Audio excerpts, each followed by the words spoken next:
in FM. Why is it relevant? I like the numbers because ultimately, why bother? Well, the why bother is in the UK we spend £50 billion a year on repair and maintenance, almost as much as construction, new build. In fact, if you look at the stats for the last year, the repair and maintenance figures have been flat for the last year and a half. Construction's coming down, so repair and maintenance is becoming a bigger and more important part of our economy. Then to the FM teams, generally, it's a bit of a box, it's a bit of a black box. They know it's got all these dimensions to it, but most FM providers like to sort of just put it to one side and leave it for someone else to deal with. And I think we've had this already. If you go online, there's actually someone's got up to 12D, I think. It's getting quite sci-fi like. It's how far can we take it? Point I'm going to go here is I actually think this isn't a sequential thing. You might go from 2D into some capital costs and life cycle planning and BIM. 3D is a fantastic element to it, but I think there is a perception that it has to be a step in. It doesn't always, particularly in the operational space. The other why bother, I guess, very much, there's a lot of talk about BIM being used down here for asset registers, planned maintenance and management of estates. I think in terms of the FM value chain, what clients are very much interested really is about their assets, their strategy, how do they manage that? And I think if we start at the top and maybe work down, we might have a better place to go. Lots of really good examples. I just got these from going on LinkedIn, checking out what's happening, some of the stuff we're doing, but you've got a lot of proven examples coming through now, from everything from lifecycle replacement planning, energy carbon, the stuff that Autodesk have done with Project Dasher, really interesting, PPM.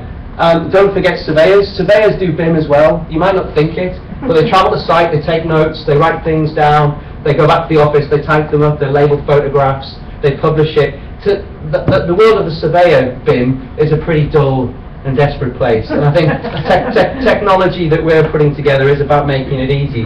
But we've got to take a step back. Most of where we are today, we're in 2D design, documents that get fed into FM if you're lucky.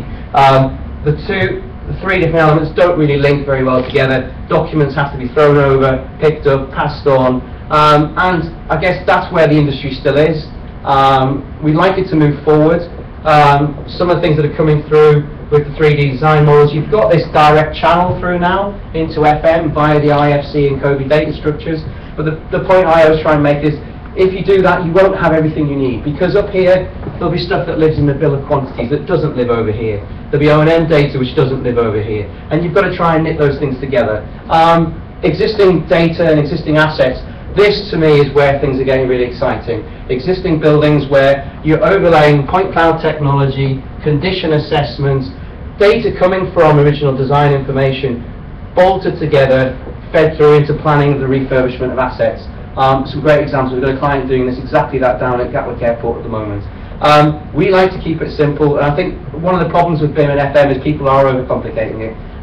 It's about capturing data, managing the information, putting it into this asset information model, a term that's been adopted by the new PAS standard, which I'm really pleased about, and it's how you report and use that information. But to make it work, you've got to, in a real life project, it's about saying, what do I want to achieve by bringing FM into BIM? Oh, I want to do some option appraisal, I want to do some service cost analysis, I want to know how can BIM tell me what it's going to cost to clean this building? How do I look at the annual budget? How can BIM help me inform me as a client what I need to spend? But in the context of BIM, case study project is the Wilmot Dixon project designed by Space. We did a lot of work looking at how we can integrate, but what we found is some really great material in the properties and the data. We want all of this in FM. We really want to know what type of specification is, but shit, there's no cost data. Where are we going to get that from? Well, we're going to have to go talk to the QS. And it's this sort of, at the moment, there's a lot of missing pieces that could be there. These are some of the great things you can do. This is real. This is a 60-year life cycle profile built directly off the back of the model. Option appraisal done directly off the back of the model, feeding into the design process. And I think this is where people say, where are the examples? These are real examples.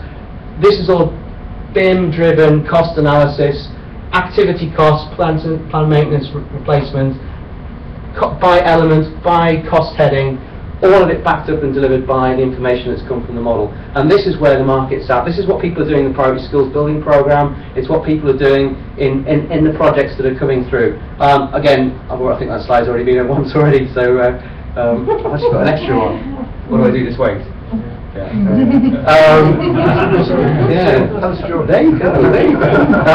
Point being, though, I think it's worth highlighting that it's about operational use, and you might get this initial line, the budget, but what you really want is to manage it through. The other thing I wanted to highlight is, in the world of surveying existing assets, BIM is happening in condition surveying. EFA is surveying every single school in England at the moment, or 80% of them, spread to 3 regions. Our technology is being used to survey everything across the northwest, east and west Midlands of the country. So we're gathering data, really powerful data about our assets across the economy. And this information is going to be used, fed back into refurb. We've talked about COBE. I talk to FM guys a lot about COBE, and they say, it's a spreadsheet, we use a database, why would I bother? It doesn't handle portfolio data, is what people say. It's a really big standalone thing. I want to look at it across the piece.